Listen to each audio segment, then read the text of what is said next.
جیسا کہ پچھلے جمعے میں آپ کی خدمت میں عرض کر رہا تھا کہ رمضان میں ہر لمحہ روزہ دار کا دن اور رات یہ سارا عبادت میں گزرتا ہے، اور مسلسل اس کی نیکیوں کا میٹر چالو رہتا ہے اور اس کو نیکیاں ملتی رہتی ہیں۔ روزہ رکھتا ہے تو نیکیاں، نماز پڑھتا ہے تو نیکیاں، ایک نماز سے دوسری نماز کے مابین نماز کا انتظار کرتا ہے تو نیکیاں، روزہ افطار کرتا ہے تو نیکیاں، روزے کے افطار کرنے کے بعد تراویح کا انتظار کرتا ہے، نماز کا انتظار کرتا ہے، نیکیاں ہی نیکیاں، رات کو سحری کے انتظار میں، سحری کی جستجو میں سو جاتا ہے، نیکیاں، اس کا سونا بھی عبادت، اٹھتا ہے سحری کرتا ہے، اس کا سحری کرنا عبادت۔ اس کے بعد روزہ دار چاہے کام کاج کرے، عبادت کرے، ذکر اذکار کرے یا نہ کرے، اس کو نیکیاں ملتی ہی رہتی ہیں۔ اسی لیے نبی پاک علیہ الصلوۃ والسلام نے ارشاد فرمایا کہ اگر میری امت کو پتہ چل جائے کہ رمضان کیا ہے تو وہ یہ خواہش کریں کہ کاش سارا سال رمضان ہی ہو۔ اور یوں بھی آیا کہ اگر اللہ تبارک و تعالیٰ کا مقصود اس امت کو عذاب دینا ہوتا تو وہ انہیں رمضان نہ دیتا، تو اللہ تبارک و تعالیٰ کا اس امت کو رمضان جیسی نعمت دے دینا اس بات کی بین دلیل ہے کہ وہ رب بڑا کریم ہے اور اپنے محبوب کی امت سے بڑا پیار کرتا ہے۔ تو رمضان المبارک کے اندر روزہ یہ ہر مسلمان مرد و عورت پر فرض ہے، اس لیے کہا کتب علیکم الصیام۔ قرآن پاک کی اس آیت مبارکہ سے اس کی فرضیت ثابت ہوتی ہے۔ اور پچھلے جمعے ہم اس پر بات کر رہے تھے کہ یہ روزہ کس وقت سے لے کر کس وقت تک ہے، حتیٰ یتبین لکم الخیط الابیض من الخیط الاسود من الفجر ثم اتموا الصیام الی اللیل۔ صبح صادق سے لے کر غروب آفتاب تک یہ روزے کا ٹائم ہے۔ اور خاص طور پر ہمارے ہاں جو ایک کنفیوژن یا ایک مسکنسیپشن پائی جاتی ہے وہ یہ ہے کہ ہم کہتے ہیں یار اذان نہیں ہوئی ابھی تک روزہ بند نہیں ہوا، یا ہم یہ کہتے ہیں کہ بھئی اذان ہوگی تو روزہ کھولیں گے۔ تو اذان کا تعلق روزے کے ساتھ نہیں، اگر اذان کا تعلق روزے کے ساتھ ہوتا تو پھر روزے ختم ہو گئے تو پھر اذان بھی ختم ہو جانی چاہیے تھی، جبکہ اذان کا تعلق نماز کے ساتھ ہے کہ سارا سال نماز ہوتی ہے تو فجر کی نماز کے لیے فجر کی اذان دی جاتی ہے اور مغرب کی نماز کے لیے مغرب کی اذان دی جاتی ہے۔ ہاں یہ اتنا ضرور ہے کیوں کہ فجر کی اذان فجر کے ٹائم میں دی جاتی ہے، تو اب روزہ جو سحری کا ٹائم ہے وہ فجر کا ٹائم شروع ہوتے ہی ختم ہو جاتا ہے، تو اب جو ہی سحری کا ٹائم ختم ہوا تو اب اذان دی جائے گی۔ اب اذان اگر فجر کے ٹائم میں دی گئی اور اس وقت اگر کسی نے پانی کا ایک گھونٹ بھی پی لیا تو سارا دن اگرچہ وہ بھوکا پیاسا رہے اس کا روزہ ہوگا ہی نہیں۔ لہذا ٹائم کو فوکس کیا کریں کہ کس ٹائم پہ روزہ بند ہو رہا ہے، کیونکہ جب ٹائم ختم ہو جائے گا تو پھر چاروں طرف مساجد میں اذانیں شروع ہو جائیں گی، کیونکہ فجر کا ٹائم داخل ہو گیا ہے، فجر کا ٹائم شروع ہو گیا ہے۔ اسی طرح جب روزہ افطار کرنے کا ٹائم ہوتا ہے تو اذان مغرب کے ٹائم میں دی جاتی ہے، اب وہ مؤذن فوراً مغرب کا ٹائم داخل ہوتے ہی اذان دے دے یا 10 منٹ بعد دے، 5 منٹ بعد دے۔ ہمارے یہاں اب جیسے آج فجر میں بھی ہم نے اعلان کیا کہ فجر کے مغرب کی جو نماز ہے وہ روزہ افطار کرنے کے 15 منٹ بعد ادا کی جائے گی، کیونکہ لوگ گھروں سے روزہ افطار کر کے آتے ہیں اور پھر پہنچنے میں تھوڑا سا ٹائم لگ جاتا ہے، تو جو ٹائم ایگزیکٹ روزہ افطار کرنے کا ہے اس ٹائم سے لے کر 15 منٹ بعد مغرب کی نماز یہاں پر ہمارے یہاں جماعت قائم کی جاتی ہے۔ تو بہرحال ٹائم اگر ہو گیا تو 1-1.5 منٹ احتیاطاً آپ ویٹ کر لیں، کیونکہ اپنے روزے کو مطلب سیو کرنے کے لیے 1-1.5 منٹ آپ ویٹ کر لیں۔ ایک دم فوراً بھی روزہ افطار کرنا کی ضروری نہیں ہے کہ ادھر جو 1 سیکنڈ پورا ہوا اور ہم نے کھجور منہ میں ڈالی، یہ ضروری نہیں ہے، بلکہ تھوڑا سا اس میں 1-1.5 منٹ آپ وقفہ دیں، اور جب آپ کو تسلی ہو جائے کہ اب ٹائم ہو گیا ہوگا تو پھر اب جو ہے آپ روزہ افطار کر لیں، اذان ہو یا نہ ہو۔ یہ ساری بات کرنے کا مقصد اور خلاصہ کلام یہ ہے کہ اذان نماز کے لیے دی جاتی ہے اور روزے کا تعلق یہ ٹائم کے ساتھ ہے، اور خاص طور پر فجر میں یہ بہت ہی زیادہ اہم بات ہے۔ ابھی بھی ہم نے کئی لوگوں کو دیکھا، ہمارے گاؤں میں ابھی بھی یہ ماحول ہے، اور ہمارے کئی لوگ بزرگ حضرات یہ سمجھتے ہیں کہ اذان ہو رہی ہے جی، بلکہ ہم نے یہاں تک دیکھا ہے، شاید آپ کو بھی یہ مناظر دیکھنے کو ملے ہوں، کہ لوگ کہتے ہیں کہ وہ ابھی اذانیں ہو رہی ہیں، ابھی پانی پی لو، اذانیں ہو رہی ہیں ابھی پانی، کہتے ہیں وہ بڑی جامع مسجد میں ابھی اذان نہیں ہوئی، پانی پی لو۔ تو سحری کا ٹائم، فجر کا ٹائم داخل ہوتے ہی ختم ہو جاتا ہے، اگر غلطی سے بھی اس کے بعد حلق سے آپ نے کوئی چیز نیچے اتار لی تو اب آپ کا روزہ نہیں ہوگا۔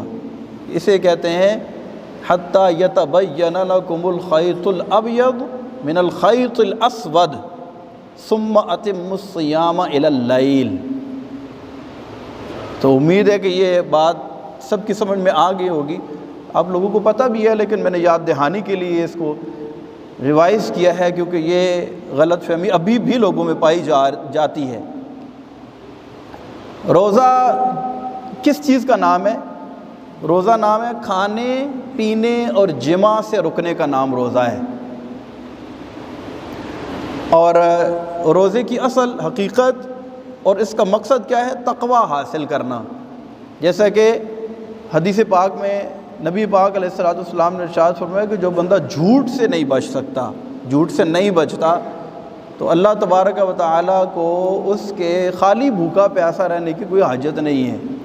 تو ہم نے روزہ بھی رکھنا ہے، کھانے پینے سے بھی رکنا ہے، اور ساتھ میں جھوٹ، غیبت، چغلی، وعدہ خلافی، سود و رشوت کے لین دین سے، دل آزاری سے، ہر طرح کے حرام کام سے بچ کر روزے کو پاکیزہ، صاف ستھرا اور پیور بنانا ہے، تاکہ اس روزے کا ہمیں کچھ فائدہ بھی حاصل ہو، اور وہ فائدہ کیا ہے؟ تقوی ہے، پرہیزگاری ہے، اللہ کی رضا ہے۔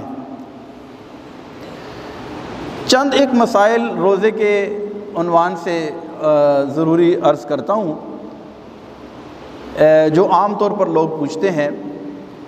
اگر کوئی بندہ جس کو اپنا روزہ دار ہونا یاد نہ ہو، اس کو یہ یاد نہ ہو کہ میں روزے سے ہوں، اور بھول کر وہ کھا پی لے، تو اس کا روزہ نہیں ٹوٹتا۔ اس کو یاد ہی نہیں ہے میں روزے سے ہوں، تو بے شک 4 گلاس پانی کی پی کے بالکل یاد ہی نہیں ہے، پینے کے بعد یاد ہے میں تو میرا تو روزہ تھا، تو اب اس کا روزہ نہیں ٹوٹا۔ لیکن اگر کسی کو روزہ دار ہونا یاد ہے کہ میرا روزہ ہے، اب اگر غلطی سے بھی اس کے حلق سے پانی کا ایک قطرہ بھی اگر اتر گیا تو روزہ ٹوٹ جائے گا، غلطی سے بھی، جبکہ روزہ دار ہونا یاد ہو۔ تو یہ ایک پرنسپل میں نے آپ کو بتا دیا ہے، ایک قاعدہ کلیہ بتا دیا ہے، اس کے پیش نظر آپ دیکھ لیں۔ عام طور پر لوگ اس میں مطلب وہ پریشان ہو جاتے ہیں کہ روزہ ٹوٹا ہے یہ نہیں ٹوٹا۔ تو اگر آپ کو نہیں یاد تھا کہ آپ روزے سے ہیں، اب آپ نے کھا پی لیا اور بعد میں یاد آیا کہ میرا روزہ تھا، تو اس سے آپ کا روزہ نہیں ٹوٹا۔ اور اگر آپ کو یاد ہے کہ میں روزے سے ہوں اور آپ کلی کر رہے تھے، آپ کا دھیان کہیں اور تھا، اچانک پانی آپ کے حلق سے نیچے اتر گیا، تو آپ کا روزہ ٹوٹ جائے گا۔ ایک اور سوال جو عام طور پر لوگ کرتے ہیں وہ یہ ہے کہ انجیکشن لگانے سے، ٹیکہ لگانے سے روزہ ٹوٹتا ہے یا نہیں ٹوٹتا؟ تو اس میں ہمارا موقف یہ ہے کہ اس سے روزہ نہیں ٹوٹتا۔ اگر آپ نے روزے کی حالت میں انجیکشن لگوایا یا ویکسین لگوائی، جیسے کووڈ-19 کی ویکسین وغیرہ آج کل لگ رہی ہے، تو روزے کی حالت میں اگر کسی نے لگوائی تو اس کا روزہ نہیں ٹوٹے گا۔ ہاں، بہتر یہ ہے کہ روزہ افطار کرنے کے بعد لگوا لی جائے، ویکسین لگوائیں یا انجیکشن لگوائیں یا ڈرپ لگائیں، تو بہتر یہ ہے کہ روزہ افطار کرنے کے بعد۔ لیکن اگر کسی نے روزے کی حالت میں انجیکشن لگوا لیا یا ویکسین اس نے لگوائی تو ایسی صورت میں اس کا روزہ نہیں ٹوٹے گا۔ روزہ، جیسا کہ میں نے عرض کیا کہ اس کا اصل مقصد تقویٰ، پرہیزگاری، اللہ کی رضا حاصل کرنا ہے۔ تو روزے کی حالت میں ہم آپ سے ریکویسٹ کریں گے کہ کم از کم رمضان کے مہینے میں آپ سوشل میڈیا کم سے کم استعمال کریں، بلکہ نہ استعمال کریں، موبائل فون کا استعمال کم کر دیں، اور زیادہ سے زیادہ قرآن پاک کی تلاوت کریں اور قرآن پاک کا ترجمہ پڑھیں، قرآن پاک کو سمجھیں، قرآن پاک کی برکتیں حاصل کریں۔ کیوں کہ قرآن پاک میں اللہ تبارک و تعالیٰ نے ارشاد فرمایا شہر رمضان الذی انزل فیہ القرآن، شہر رمضان الذی انزل فیہ القرآن ھدی للناس وبینات۔ اللہ تبارک و تعالیٰ نے رمضان کے مبارک مہینے میں قرآن نازل فرمایا۔ تو قرآن اور رمضان یہ دونوں اپنے پڑھنے اور روزہ رکھنے والے کی قیامت کے روز شفاعت کریں گے۔ قرآن کہے گا مالک میں نے اس کو رات سونے سے روکے رکھا، اور روزہ کہے گا یا اللہ میں نے اس کو دن میں گناہ کرنے سے روکے رکھا، تو ہماری سفارش، ہماری شفاعت اس کے حق میں قبول فرما۔ تو اللہ تبارک و تعالیٰ اس کے حق میں ان دونوں کی شفاعت قبول فرمائے گا۔ قیامت کے روز ایک دروازہ ہے جس کا نام ہے جنت کا ایک دروازہ ہے جس کا نام ہے باب الریان۔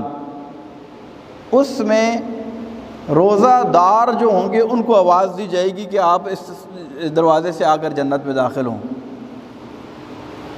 تو روزہ جو ہے اس کے اصل ثمرات کو حاصل کریں۔ اور ایک اور بات میں آپ کی خدمت میں عرض کروں کہ کیونکہ ہم لوگ عبادت کے عادی نہیں ہوتے نا، کسی چیز کی عادت نہ ہو تو وہ چیز جو ہے وہ مشکل محسوس ہوتی ہے، وہ نفس پر گراں گزرتی ہے، اس میں مشقت ہمیں تکلیف دہ محسوس ہوتی ہے۔ جیسے اس کی مثال میں آپ کو دیتا ہوں، ہم حج پہ چلے جائیں، حج عمرے پہ چلے جائیں، تو وہ لوگ جو یہاں پر نماز کے پابند ہیں اور قرآن پاک کی تلاوت کرتے ہیں اور عبادات کا انہوں نے اپنے آپ کو عادی بنایا ہوا ہے، تو وہ حج پہ جاتے ہیں تو انہیں اتنی زیادہ مشقت جو تکلیف محسوس نہیں ہوتی۔ لیکن اس کے مقابلے میں جو بیچارہ یہاں پر نمازیں وغیرہ نہیں پڑھتا اور عبادت کا اسے ذوق نہیں ہے، شوق نہیں ہے، اس نے اپنے آپ کو عبادت کا عادی نہیں بنایا، تو آپ دیکھیں کہ ایسے لوگ جب حج پہ جاتے ہیں تو بڑے پریشان ہو جاتے ہیں یار کدھر پھنس گیا ہوں میں، اب یہ دن رات یہ وہ، تو کبھی ادھر جائیں گے کبھی ادھر جائیں گے تو ان کو چین نہیں آئے گا، وہ کہیں گے یار یہ میں تو پتہ نہیں کتنی بڑی مشقت میں پھنس گیا ہوں۔ تو اسی طرح جب رمضان شریف کے چاند نظر آتا ہے تو ایک دم شوق کے ساتھ عوام امنڈ آتی ہے مساجد کی طرف، لوگ شوق ہوتا ہے نا، ایک دم شیطان قید ہو جاتا ہے، جیسے کہ حدیث پاک میں آتا ہے کہ اس کو پابند سلاسل کر دیا جاتا ہے شیطان کو۔ تو اس کی ایک بہت بڑی مثال ہم سب دیکھتے بھی ہیں کہ ایک دم مسجدیں بھر جاتی ہیں اور لوگ جو ہے وہ مسجد کی طرف ان کا رخ ہوتا ہے، یار رمضان چاند نظر آ گیا ہے، تراویح بڑے شوق کے ساتھ آتے ہیں۔ اب وہ ایک دن تراویح پڑھتے ہیں نا، تو تراویح میں کتنا پڑھا جاتا ہے، سپارہ یا سوا سپارہ پڑھا جاتا ہے، تو اس کے پڑھنے میں ٹائم لگتا ہے تھوڑا، ظاہر ہے اگر آرام سے پڑھا جائے کہ کچھ سمجھ بھی آئے تو پھر اس میں تھوڑا ٹائم لگتا ہے۔ تو 20 رکعتیں ہوتی ہیں، تو پہلے دن ہی جو ہے نا وہ بندہ کہتا ہے یار میں تو بڑی تھکاوٹ محسوس ہونے لگ جاتی ہے، اب وہ جذبہ کم پڑ جاتا ہے۔ اگلے دن روزہ بھی رکھ لیا نا تو شام تک بس اب اس کا مجاہدہ کمپلیٹ ہو جاتا ہے۔ اگلی تراویح میں آپ کو پتہ ہے کہ پھر کتنے پرسنٹیج رہ جاتی ہے، یہ ہم سب دیکھتے ہیں۔ تو یہ اس کی بڑی وجہ یہ ہے کہ ہم نے اپنے آپ کو عبادات و اطاعات کا عادی نہیں بنایا. تو جوش کے ساتھ ایک دم آتے ہیں تو ایک دم پھر پیچھے ہو جاتے ہیں. لیکن اس کے برعکس جو لوگ نماز کے عادی ہوتے ہیں، جن کو نماز کے شوق ہوتا ہے، اور انہوں نے اس چیز کا ایک بڑے چاؤ کے ساتھ انتظار کیا ہوتا ہے کہ یہ رمضان آئیں گے تو ہم اللہ کی عبادت کریں گے، وہ تو پھر آخر تک وہی لوگ رہ جاتے ہیں. یہ ایک مشاہدہ ہے. تو ہم نے اپنے آپ کو اگر اب نہیں تو پھر کب ہم اپنے آپ کو اس بات کا عادی بنائیں گے کہ ہم اللہ کی عبادت کریں؟ ایک سوال ہے. جب کہ ہم دنیا میں آئے کس کے لیے، کس چیز کے لیے آئے ہیں؟ کیا مقصد ہے؟ کیوں آئے ہیں ہم دنیا میں؟ خود اللہ تبارک و تعالی نے قرآن میں ارشاد فرمایا وَمَا خَلَقْتُ الْجِنَّ وَالْإِنسَ إِلَّا لِيَعْبُدُونَ. ہم نے جنوں اور انسانوں کو صرف اور صرف اپنی عبادت کے لیے پیدا کیا ہے. ہم کیوں آئے ہیں دنیا میں؟ ہم اللہ کی عبادت کے لیے آئے ہیں. اور اگر عبادت سے نماز کو نکال دیا جائے تو پھر اور کیا چیز ہے جو عبادت ہے؟ روزے کو نکال دیا جائے تو اور کیا چیز ہے؟ قرآن کو نکال دیا جائے تو پھر عبادت کا وجود باقی نہیں رہتا. تو رمضان شریف جو ہے یہ بہترین موقع ہے کہ آج سے پہلے ہماری زندگی میں جتنی غفلتیں ہوئی ہیں، جتنی سستیاں ہوئی ہیں، جتنی کوتاہیاں ہم کر بیٹھے ہیں، رمضان شریف کی برکت سے ہم ان ساری کوتاہیوں کو پس پشت ڈال کے سچے دل سے اللہ کی بارگاہ میں آ کے جھک جائیں اور کہیں مولا تھک گیا ہوں، بس اب میں تھک گیا ہوں، اب مجھے اپنا بنا لے. بس میں دنیا داری میں دنیا کے پیچھے بھاگ کے بس میں تنگ آ گیا ہوں میرے مالک. بس میں تیری دہلیز پہ آ گیا ہوں، تیری بارگاہ میں جھک گیا ہوں میرے مالک. اس رمضان کی برکت سے میرے دل کو اتنا پاک اور صاف اور شفاف کر دے کہ بس میں تیری یاد میں ہی مگن رہوں اور اسی حالت میں میری ساری زندگی گزر جائے. ورنہ ابھی نہیں تو پھر کبھی نہیں. جو لوگ انتظار کرتے نہیں رمضان آئے گا نماز شروع کریں گے، تو اب رمضان آ بھی گیا. اب انہوں نے کتنی نماز شروع کی ہیں. اب یہ زندگی میں پھر اللہ تبارک و تعالیٰ نے ہمیں موقع عطا فرمایا کہ ہمیں اللہ تبارک و تعالیٰ نے یہ رمضان جیسی دولت اور نعمت عطا فرمائی. اللہ تبارک و تعالیٰ ہمیں استقامت عطا فرمائے. دیکھیں ہماری کوشش یہ ہوتی ہے کہ مسجدیں بھر جائیں. ہماری حرص یہ ہے نا، آپ لوگ اتنے آئیں گے کہ باہر تک بھر جائے کہ روڈ پہ بھی لوگوں کی صفیں بنی ہوئی ہوں گی، اوپر نیچے لوگ ہر نماز میں آ جائیں گے. تو میری تنخواہ میں کوئی اضافہ تو نہیں ہوگا کہ میری تنخواہ بڑھ جائے گی کہ کہیں گے مولانا صاحب آپ نے لوگوں کی نمازوں میں نمازیوں کی تعداد میں اضافہ کیا ہے تو ہم آپ کی تنخواہ بڑھا دیتے ہیں. یا آپ لوگ سمٹ کر دیکھ صف میں آ جائیں گے تو میری تنخواہ کم نہیں ہوگی. لیکن اتنی حرص ضرور ہے کہ اس منبر کا تقاضا یہ ہے کہ ہم لوگوں کو اس اہمیت کا احساس دلائیں کہ ہم دنیا میں آئے ہی اللہ کی عبادت کے لیے ہیں. تو لہٰذا اس شوق کو ہم اپنے دل میں پیدا کریں اور اس شوق کو بار بار دہراتے رہیں اپنے دل میں. اور اب اگر اللہ تبارک و تعالیٰ کی بارگاہ میں اپنے آپ کو نہیں لے کر کے آئیں گے تو پھر بہت مشکل ہے کہ ہم زندگی کی کسی اور موڑ میں اپنے آپ کو اس طرح مولڈ کر سکیں اور اس طریقے سے ہم عبادات پر اپنے آپ کو عادی بنا سکیں. تو رمضان شریف میں بہرحال پھر بھی نمازیوں کی تعداد میں اضافہ ہو جاتا ہے. تو میری آپ سے ریکویسٹ ہے کہ ہمیشہ کے لیے آ جائیں. آپ نمازیں پڑھیں گے، آپ کے دنیاوی کام نہیں رکیں گے، آپ اللہ کو یاد کریں گے، آپ اللہ تبارک و تعالیٰ کی بارگاہ میں سچے دل سے توبہ کریں گے. یقین کریں آپ کی دنیا بھی سنور جائے گی، آپ کی آخرت بھی سنور جائے گی. ورنہ جو لوگ نہیں آتے، نماز نہیں پڑھتے، جو لوگ اللہ تبارک و تعالیٰ کی بارگاہ میں رجوع نہیں لاتے، یقین کریں انہیں دنیا کی ساری نعمتیں ان کے قدموں میں ڈھیر بھی کر دی جائے نا تو یہ سکون قلب انہیں نصیب نہیں ہوتا. پیسوں سے دوائیاں خریدی جا سکتی ہیں لیکن صحت نہیں خرید سکتا بندہ. پیسوں سے سب کچھ ہو سکتا ہے لیکن دل کا اطمینان کس چیز کے اندر ہے؟ یہ اللہ نے قرآن میں واضح فرما دیا ہے، الا بذکر اللہ تطمئن القلوب. سن لو کہ اللہ کی یاد ہی میں دلوں کا چین ہے. دلوں کا چین کس چیز میں ہے؟ اللہ کی یاد میں. الا خبردار، بذکر اللہ تطمئن القلوب، اللہ کی یاد میں، اللہ کے ذکر میں ہی دلوں کا چین ہے. آج 3 رمضان المبارک ہے۔ حضرت سیدتنا فاطمہ تو زہرا طیبہ طاہرہ عابدہ زاہدہ رضی اللہ تعالی عنہا کا یوم وصال ہے، 3 رمضان المبارک۔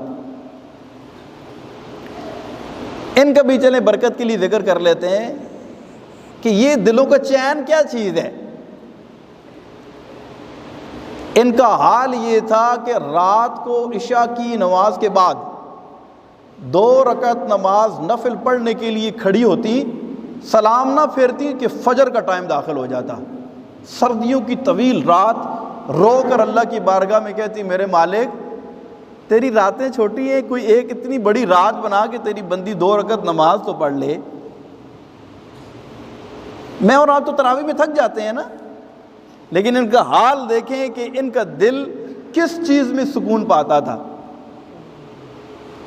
تو ہمارے بزرگان دین صحابہ کرام، آپ ان کی زندگیاں اٹھا کر دیکھیں، یہ اللہ کی عبادت میں اتنے زیادہ مگن رہتے تھے، بلکہ رمضان سے پہلے بہت سارے کام سمیٹ دیتے تھے، بالکل سمیٹ دیتے تھے۔ اور کئی صحابہ کرام کے بارے میں آتا ہے کہ وہ 30 دن مسجد میں آ کر اعتکاف بیٹھ جاتے تھے۔ کتنے دن؟ پورا رمضان، بس چاند نظر آیا تو بس اعتکاف میں، اور عید کا چاند نظر آیا تو اٹھیں گے، یعنی مسجد میں ہی بیٹھ جاتے تھے 30 دن، ورنہ 10 دن کا اعتکاف تو بے شمار لوگ کرتے تھے۔ لیکن ہمارے ہاں کیا ہوتا ہے بدقسمتی کے ساتھ، اب وہ رمضان جب آتا ہے نا تو رمضان میں عبادات کا بھی ایک سیزن ہوتا ہے، اس میں بھی جوش و خروش شروع میں ہوتا ہے، پھر چند دن کے بعد پھر کیا ہوتا ہے، بازاروں میں جا کر دیکھیں تو رونقیں بڑھنا شروع ہو جاتی ہیں، اب وہ عید کی خریداریاں شروع ہو جاتی ہیں۔ اب یہ بھی ایک ہمارا المیہ ہے، مارکیٹ میں جا کر، اور پھر جو ہے مارکیٹ کے جو حالات ہیں، اور دنیاوی اعتبار سے بھی اس میں نقصان ہے۔ رمضان شروع ہو جائے گا، 10 روزے گزر جائیں گے، 20 روزے گزر جائیں گے، اب مارکیٹ میں لوگ تل دھرنے کی جگہ نہیں ہوگی، خریداری ہو رہی ہوگی، کپڑے اور جوتے اور سو اینڈ سو۔ اور پھر اس سے نقصان کیا ہوتا ہے کہ وہ اس اعتبار سے مارکیٹ کے اندر چیزوں کا ریٹ بھی بڑھ جاتا ہے، گاہک زیادہ ہوتا ہے ریٹ بڑھ جاتا ہے، تو ہم جو 10 روپے کی چیز ہے وہ 60 روپے کی خریدنے کے لیے پہنچ جاتے ہیں، جبکہ اگر ہم نے خریداری کرنی ہو تو رمضان سے پہلے ہم اس کا کام سے فارغ ہو جائیں، تاکہ رمضان میں ایک تو عبادت کریں، اور دوسرا یہ ہے کہ اس تردد سے بھی بچیں، اس مشقت سے بھی بچیں۔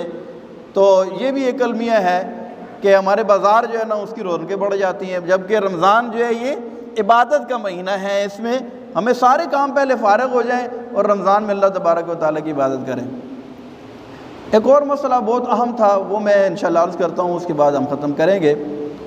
روزے میں رمضان کے اندر روزے کا فدیہ، یہ بھی لوگ بہت زیادہ سوال کرتے ہیں، بھئی ہم روزہ نہیں رکھ سکتے تو ہم فدیہ کتنا دیں گے، یا ہمارے بزرگ ہیں یا کوئی مریض ہیں وہ روزہ نہیں رکھ سکتے تو وہ فدیہ کتنا دیں گے؟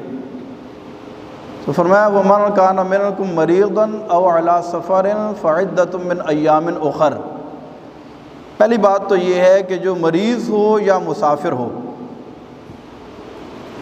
مریض یا مسافر جو روزہ نہ رکھ سکے وہ رمضان کے بعد اس کی گنتی پوری کرے گا، جتنے روزے چھوٹ گئے اتنے روزے رکھے گا۔